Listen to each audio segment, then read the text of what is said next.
Hey everyone, it's so lovely to have you back on my channel. Today we're going to be diving into something a little bit different, but something I know a lot of us have experienced at some point, dealing with negative people. We all know that one person who always seems to bring a rain cloud over every silver lining. They might be a close friend, a family member, or even someone we work with. And while it's important to remember that everyone has bad days, chronically negative people can really drain your energy and bring you down with them.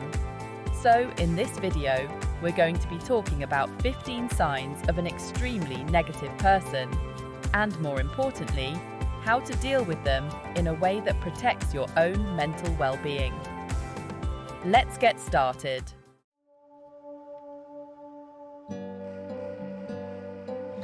Okay, so the first sign of a negative person is that they always have a complaint brewing. It's like they have a mental list of everything that's wrong with the world, and they're just waiting for the right moment to pull it out. It could be the weather, the traffic, their food at a restaurant, or even something as simple as someone else's outfit. Whatever it is, you can bet they'll find something to grumble about. And you know, it's totally fine to have a moan every now and then. We all do it. But when someone is constantly complaining, it can really bring down the mood and make it hard to enjoy yourself. It's like they're allergic to positivity, and even the smallest things can set them off on a rant. It's exhausting, isn't it?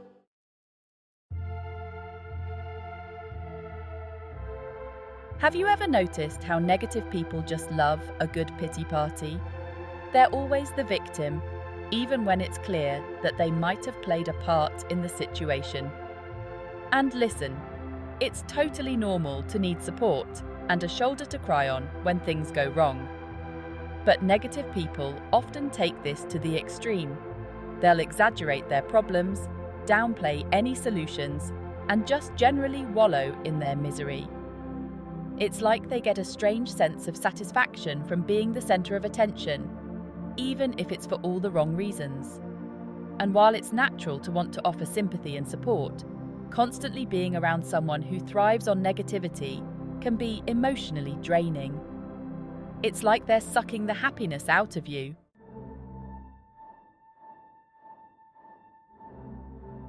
Okay, so you're finally feeling like a ray of sunshine, right? You've got this killer idea, it's bubbling over, you can't wait to share it. Maybe it's a new business venture, like starting your own little YouTube channel. Hey, been there, loved that. Or maybe it's something simple, like trying a new recipe for dinner. You excitedly tell your friend, hoping for that little buzz of shared enthusiasm, and bam! Down comes the negativity hammer. That will never work, they might say, or that's been done before, or my personal favourite, that's just too difficult. Ugh, it's like a deflating balloon, isn't it? You just want to grab that idea, stuff it back in its little happy bubble, and run for the hills. But before you do, here's the thing. Negativity like this often stems from the other person's own fears and insecurities. They might be scared of change, or maybe they haven't found their own thing yet, and that can make them a little, well, protective. It's important to remember that their reaction isn't always about you or your amazing idea.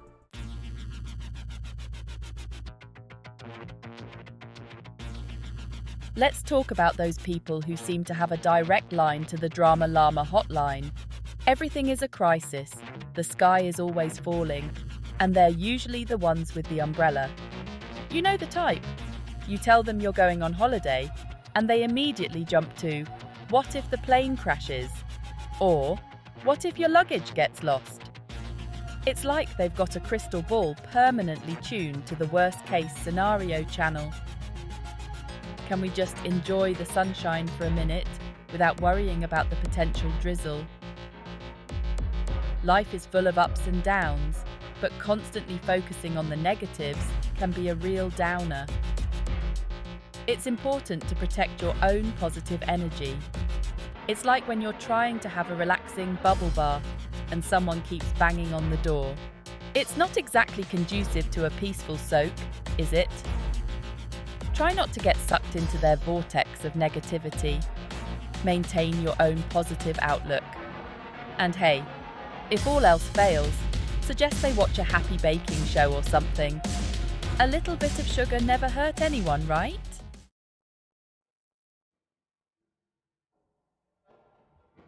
Okay, let's be honest. We all love a little bit of gossip every now and then, right? It's like a guilty pleasure, a little peek behind the curtain of other people's lives. But there's a big difference between harmless chit-chat and full-blown negativity. You know those people who are always whispering in corners, ready to spill the latest drama. The ones who seem to thrive on negativity, always eager to share the latest scandal. It's like they're addicted to the drama, and honestly, it can be really toxic. Why are we so obsessed with negativity? Can't we just celebrate each other's successes and offer support during tough times? Remember, if you don't have anything nice to say, don't say anything at all. Spreading gossip and negativity doesn't achieve anything positive. It just creates a toxic environment and can hurt people's feelings. So, next time you find yourself caught in negativity, try to steer the conversation in a more positive direction. Talk about something uplifting, share a funny story, or simply excuse yourself. You don't have to participate in the negativity. Remember, you have the power to choose kindness and positivity.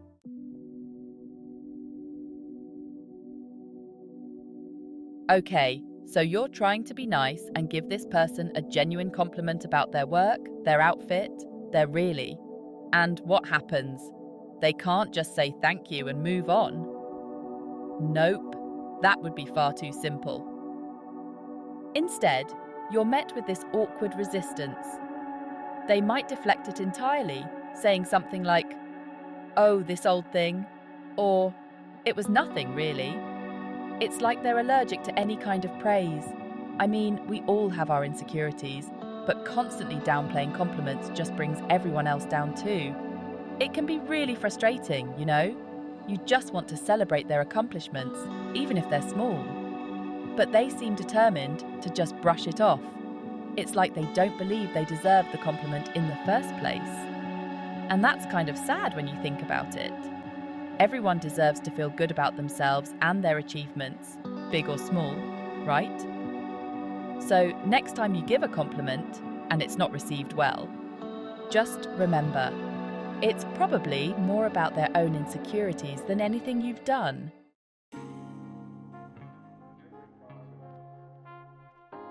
Now we've all been there, right?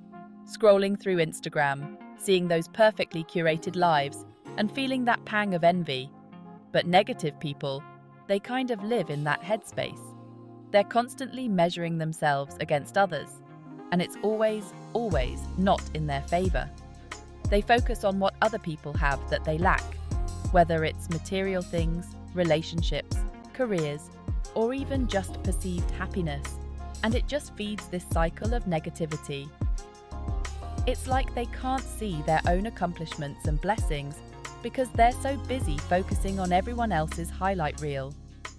It's important to remember that everyone is on their own unique journey. Someone else's success doesn't diminish your own. It's so easy to fall into the trap of comparison, especially in this day and age. But honestly, it's a recipe for unhappiness. Instead of comparing, try focusing on your own path, your own goals, and your own progress. Celebrate your own wins, no matter how small they may seem. And remember, you are amazing just the way you are.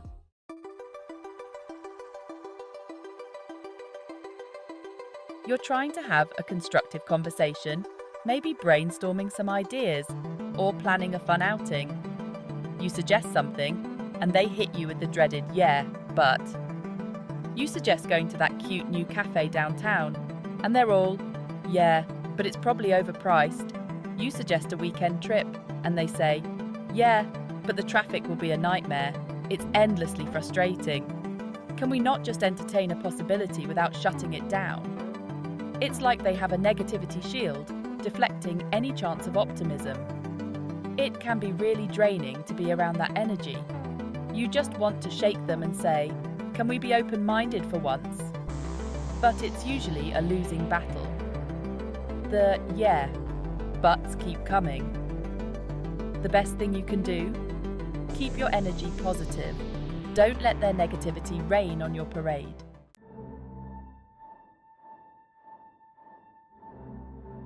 Okay, so you're trying to be all organized and suggest a new way of doing things, like a different filing system at work, or maybe a new restaurant to try with your friends. But this person, they're having none of it. They like things the way they are, thank you very much. It can be so frustrating, right? You're just trying to mix things up a bit, maybe make things a little more efficient or fun.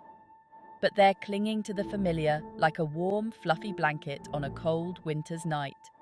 It's like they're allergic to anything new or different. But here's the thing, change can be scary.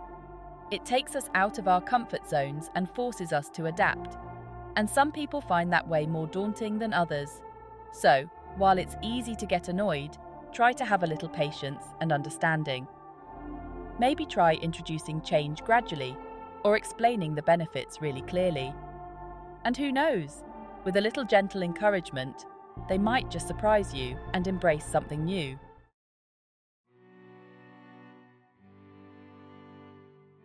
Have you ever met someone who always seems to be going through something, and it's never their fault? Like the universe just has it out for them, and they're constantly being dealt a bad hand. It's tough, isn't it? You want to be sympathetic and offer support, but it's hard when it feels like a never-ending cycle of drama and blame. It's like they're wearing negativity goggles that filter out all the good and only let in the bad. Now, it's important to remember that everyone goes through difficult times, and sometimes we need a little help and support from our friends and family. But with someone who has a victim mentality, it goes beyond that. They often struggle to see their role in their own situations and how their choices might be contributing to the challenges they face. They're stuck in a cycle of feeling powerless and at the mercy of external forces.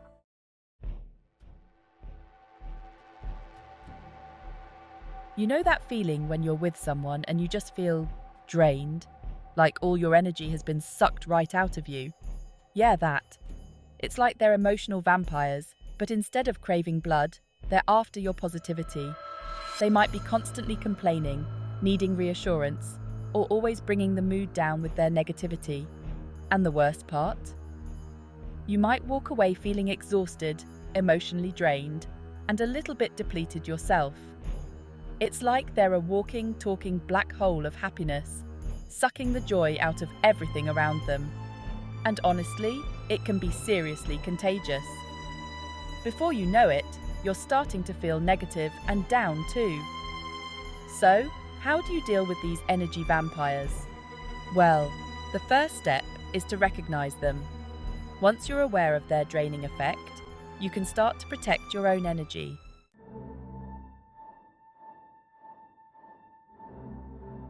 You know those people who always seem to have a little rain cloud following them around? Constantly bumping into metaphorical puddles and getting splashed with negativity? They just can't seem to take responsibility for things. Did their toast burn? It's the toaster's fault. Missed their train? The bus was late. It can be super frustrating to be around someone like this. Dealing with them is tricky, but we'll get to that later.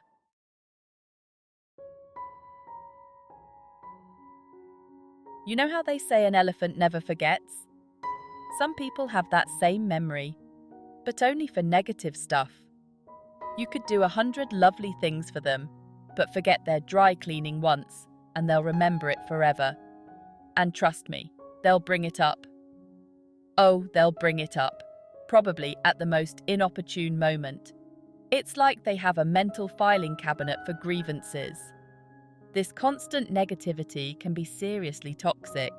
And honestly, Who wants to be around that? It's exhausting.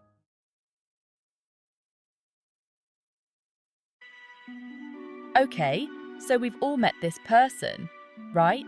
The one who throws these seemingly nice comments your way, but they leave you feeling kind of icky. Like they said something sort of complimentary, but it had this weird, almost mean undertone to it. You know those moments when someone says something like, "Wow, you look surprisingly good today," or "That dress really hides your problem areas." They're technically compliments, but they always seem to come with this little sting in the tail, don't they? That's the backhanded compliment in action, my friends. It's like they're trying to be nice, but their negativity just can't help but sneak out. They might even try to disguise it as a joke, but deep down, you know it's just their negativity bubbling up to the surface. It can be really confusing and hurtful, especially if you're already feeling a bit insecure. You're left wondering if they were actually trying to be nice, or if they were just trying to get a dig in. Ugh, the worst.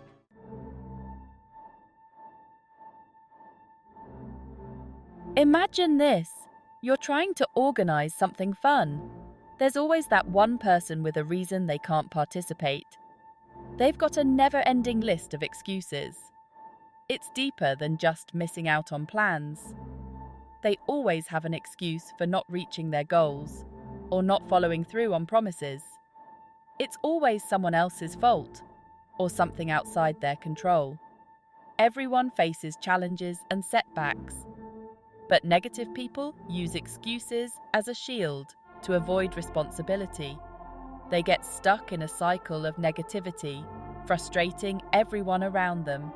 It's like they're on a hamster wheel of negativity, always focusing on can'ts instead of cans.